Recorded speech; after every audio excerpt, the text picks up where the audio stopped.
Right, Dean, a win to end our Wearside League campaign. What did you make of tonight's match? It was a tough game. We knew it was going to be, and you know they really worked the socks off. So you know it was nice to get a win, and it was hard fought, but I did think we deserved it in the end. I think they'd probably disagree, but I thought first half it was more about our mistakes that sort of gave them chances. But then when we changed the shape a little bit, so we matched them up, and I thought when we matched them up, we were the better team. So what positives did you see from tonight? I thought Jack Patterson was very, from a performance point of view, Jack did really well because we started him wide, then he went in the middle of the three, and he worked sort of, and carried a real good threat. His delivery's excellent.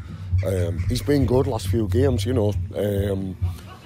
But I just think as a whole, as a group, we worked hard. You know what I mean? It was good. The effort's been there last couple of games, which always makes a difference at this level. So how would you sum up our season now that it's over?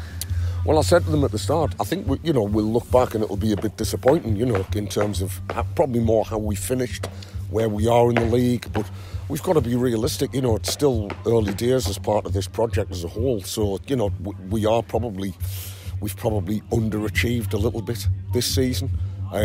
But then equally, we're still heading in the right direction, which is great. So you could say we've learned from a few mistakes, and we've also done a lot of different things this season. So what's the plan for next season to push on?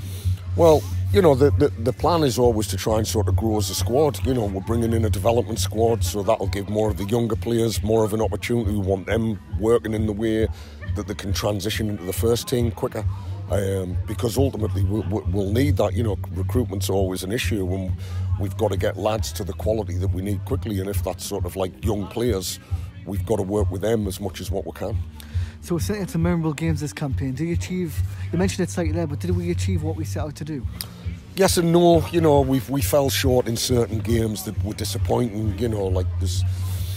But this is a tough league. You have to accept that. Like I always say, the teams that go up, there's very rare that a team comes in and goes straight up. It's hard. It's a hard league to get out of, and it's an even harder league to stay out of. Like if you look at the team, it's likely that maybe FC Hartlepool might go up, and in my opinion, I think they're the best team in this league. But it's not just about this season for them. They've been in this league for a long time, so they know the way around the Wearside League and have worked out a way to improve. We've got to look at that ourselves in every sense and think we need to be in the position at the right time to have a real push and get ourselves into the Northern League.